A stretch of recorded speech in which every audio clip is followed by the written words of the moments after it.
Crónicas del señorío de los Luna Cornago.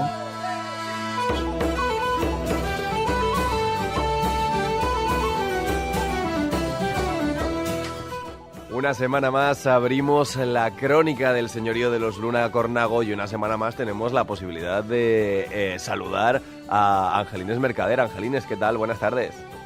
Buenas tardes, Diego. Muy bien, aquí deseando de estar con vosotros. Bueno, y es que hoy precisamente nos vamos a centrar en Cornago, en ese municipio y en su historia, que no sé si es muy fácil datar, ¿no?, el origen de este enclave. Pues no, la verdad es que no es fácil y hay varias hipótesis. Unas dicen que puede venir del euskera, que significaría un lugar inclinado. Otras dicen que del árabe, que podría significar el prefijo cor y el sufijo go, podría significar fortaleza o lugar de fortaleza. El término en latín también indicaría que sería una fortaleza, límite o frontera. Entonces, pues bueno, a lo largo de los siglos, pues lógicamente todo se une, ¿no? Entonces, claro, es bastante complicado, sí. Pero si buscamos no en lo etimológico, sino en lo histórico, en los documentos, ¿a qué conclusión llegamos? ¿Hasta dónde llegamos con esas primeras apariciones de Cornago en la historia? Pues llegamos a que la documentación existente está desde el siglo IX. Pero seguramente, no hay ninguna duda de que pueblos celtas vivieron en la localidad. Entonces, pues los pelendones, desde el siglo 900 a.C. hasta el siglo IV o VI a.C. Tenemos yacimientos significativos muy cerca, como Contrevia Leucade, en Cervera del Río Alhama, o el yacimiento de los Casares en San Pedro Manrique, o la mismísima Numancia, con lo cual nosotros estamos en un enclave en medio, y de paso justamente para todos esos lugares tan importantes, ¿no? Bueno, pues nos remontamos, ¿no? Entonces, muchos siglos atrás, hasta ahora, hasta el año 2021, por poco, porque estamos ya casi a las puertas de este 2022, y en todo ese trayecto histórico, ¿no?, tenemos elementos históricos y patrimoniales importantes en esta localidad. Sí, los más importantes para mencionar serían el castillo, la Era del Rollo, la Cruz, la Nevera, el barrio de Judea, actualmente es la ermita de San Gil, el Palacio de los Baroja, el convento de Campo La Puente y las 8 ermitas que hubo: San Blas, La Piedad, Santa Catalina, San Roque, San Hilario, San Martín, San Sebastián, Santa Ana y el Cristo del Humilladero, que fue muy importante y fue una lástima perderlo. Dentro de estos elementos patrimoniales, ¿cuál podríamos decir que es el más antiguo? Pues mira, lo más antiguo sería el barrio del Cerrillo, que está justo debajo del castillo. Uh-huh. Entonces, en el barrio del Cerrillo nos encontramos la calle de Judea, que partiendo desde la ermita de San Blas desemboca en las afueras del pueblo. Hay una zona que se sigue denominando la Higuiruela. Entonces es una zona donde se ve claramente que era lo que había allí, ¿no?, que eran higos, claro, un elemento de alimentación básico pues para los judíos y para los árabes. Y si se llama calle Judea, algo de pista también nos da. Evidentemente.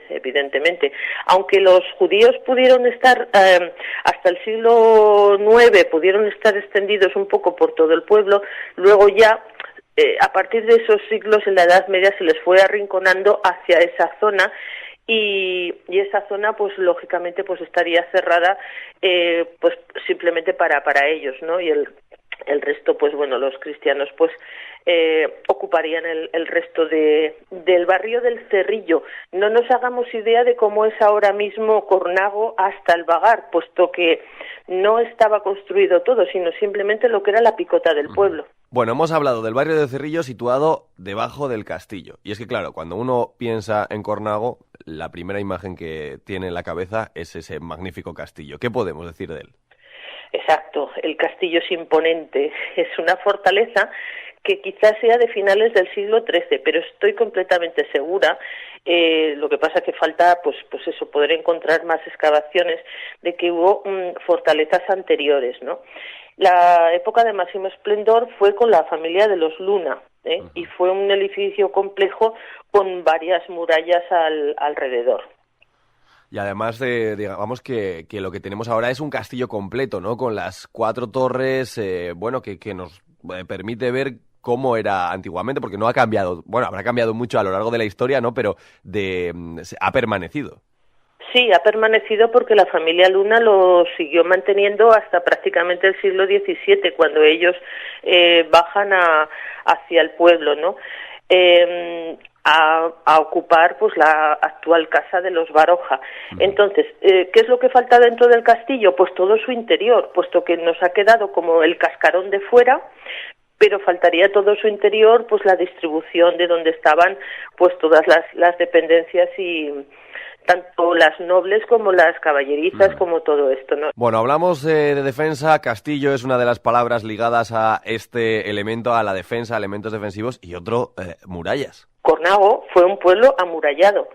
Las puertas principales de la muralla eran 3, la puerta de Ortigal, la puerta de la Villa, o puerta Manteca también, y la puerta de la Piedad. Después habría una cuarta puerta, que sería la puerta de Campanilla. Y me refiero un poco a ellas para que podamos situarnos. La puerta de Ortigal, al poniente de la villa, es la más alta del pueblo. Estaría en el barrio del Cerrillo, junto a la iglesia de San Gil, en el barrio de Judea. Esta es la que nos daría acceso a salir al barranco de Gorcevil o a San Pedro Manrique. Esta es la puerta más antigua. La segunda puerta, la puerta de Manteca, esta es la puerta más importante, es la puerta de la villa. Se encontraría en las antiguas eras del Prado, junto a la ermita del Cristo del Humilladero, que desapareció pues ahora en el siglo XX. Muchos aún la recuerdan.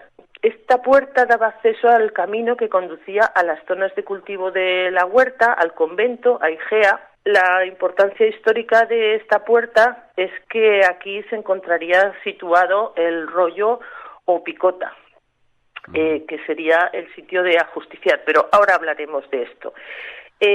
La otra puerta sería la puerta de la Piedad, donde actualmente está el arco de la Piedad. Esta sería la puerta de acceso a la zona del puente medieval. Angelines, pues vamos a hablar ya de ese elemento de ajusticiamiento. Hemos dicho el rollo o la picota, ¿no? Porque podemos decir que son 2 elementos que tenían una función similar. Sí, son 2 elementos que en uno. No en todas las localidades hay las 2 cosas. Entonces, el rollo sería una columna donde se ataba al reo y allí pues se le ajusticiaba pues a garrote vil, ¿no? Entonces, la picota sería un elemento sobre el rollo con 4 salientes donde se colgarían allí pues los elementos que al pobre ajusticiado le cortaban, o la cabeza, los miembros, o en fin, eran un elemento de poder, puesto que aquí el señor de la villa era donde castigaba a todo aquel que se iba un poco de bares, ¿no? Y no obedecía. El rollo, como me he referido antes, se encontraba en la puerta principal, en la puerta de Manteca. Entonces, ¿por qué razón? Pues porque ahí la mayor parte de los lugareños entraban y salían a sus huertas, y entonces pues lo primero que se encontraban era no solamente el lugar de rezo, que era la ermita del Cristo del Humilladero, sino también el rollo de ajusticiar con algún reo ahí, ¿no? Claro, había que ponerlo en un lugar en el que se viese bien. Claro, exactamente, igual que la horca, que estaría situada actualmente donde se encuentra la cruz, en el monte de enfrente de Cornago. Entonces, tras pasar el puente medieval sobre el barranco de Fuentebella, pues se accedía hasta ello y ahí estaría colocada la horca. Claro, quien estaba ajusticiado a la horca era visto absolutamente por todo el pueblo, porque todo el pueblo todas las ventanas de las casas dan hacia esa zona, ¿no? Entonces tú te asomas y veías al ajusticiado y entonces ya pues te cortabas un poquito. Te lo pensabas 2 veces, claro. Dejamos de lado un poco lo militar, la justicia, para hablar de otro elemento histórico más de uso civil y más amable, que es la nevera. Sí, la nevera era un elemento fundamental. Se asocia la construcción a los árabes, es aproximadamente pues de las actuales del siglo XVI, pero probablemente pues antaño estaría excavado ese pozo donde está. Se situaba en el barrio de la Umbría, bajo el castillo. Y era un elemento completamente vital, puesto que la finalidad de la nevera es acumular nieve en invierno para conservarla lo mejor posible y poder usarla en verano. ¿Para qué? Pues para una cosa fundamental, no solamente para la conservación de los alimentos, sino también para la medicina. La medicina árabe estaba mucho más avanzada que la cristiana, y entonces pues se podían utilizar el hielo pues para calmante de la fiebre, pues para traumatismos, esguinces, fracturas, en fin, o para diversas medicinas, una forma de conservación. Cara, porque también siempre la villa obtuvo, y el señor de la villa obtuvo beneficios económicos sobre la venta del hielo, ¿no? Había quien se lo podía permitir, porque claro, en una localidad como Cornago, hemos hablado de barrios más o menos humildes, pero también había señores con sus palacios, ¿no? Y hay uno que viene de los Baroja. Exacto. El Palacio de los Baroja se llamó y se le llama actualmente el Palacio de los Baroja, en el barrio del Cerrillo, junto a la ermita de San Blas, porque allí se instaló la familia Baroja, pero aquí, como me he referido antes, se instalaron hasta el siglo XVII la familia Luna. Entonces, pues, y los Baroja eran parientes del escritor, de Pío Baroja. Uh-huh. Pero también hubo miembros barojas muy importantes, como Francisco Baroja, que fue juez de Cornago, o Ramiro Baroja, que tiene un estuco familiar en la fachada de la casa de al lado. Hay un elemento que no ha aparecido todavía, bueno, ha aparecido porque lo hemos nombrado como parte de la historia de los municipios, pero no nos hemos detenido en su poder. En este caso es la iglesia. Y claro, si me voy a la Edad Media, entiendo que monjas, frailes y demás tenían que estar presentes también. Exacto, es el convento de Gracia de Campolapuente. Los monjes ya estaban en Cornago, tenían una propiedad, los monjes de franciscanos de Fitero, tenían una propiedad que llamaban la Granja. Entonces, los señores de Luna tenían, junto a estas propiedades de los monjes, tenían también tierras, y fue don Juan de Luna y su esposa, doña María de Luna, la hija del condestable de Castilla, quienes pensaron y propusieron a los monjes hacer un convento.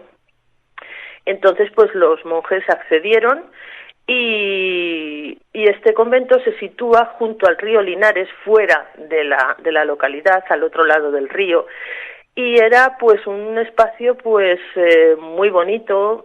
A ellos les pareció que un sitio pues rodeado de olivos, de árboles, que en fin, que debía de ser un espacio muy muy bonito para poder tener su propio convento subvencionado por ellos, y luego en un día pues poder descansar allí una vez que fallecieran, ¿no? Uh-huh.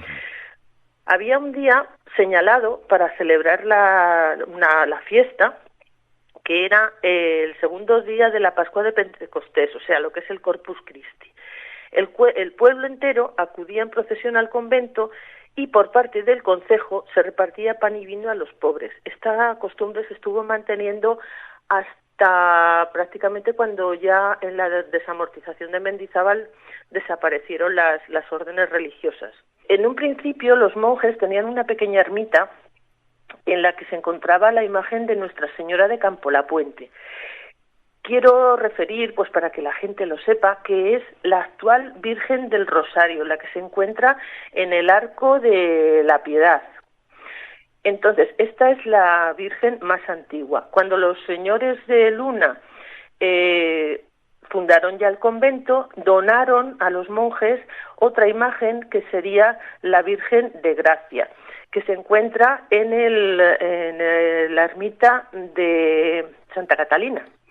Entonces, pues estaban estas dos vírgenes que finalmente le dan el nombre completo al convento de Gracia de Campolapuente. Esto es algo que seguramente la gente desconoce. Pero bueno, pues la más antigua es la del Rosario, la que está en el Arco de la Piedad, que sería la Virgen de Campo La Puente. Angelines Mercader, pues hemos comenzado, ¿no?, repasando los elementos más antiguos y hemos llegado hasta aquí, hasta la figura, la devoción que todavía permanece más antigua. Gracias por habernos acompañado un fin de semana más y volveremos a escucharte ya en 2022. Pues muchísimas gracias a ti, Diego, y a todos los oyentes por seguirnos.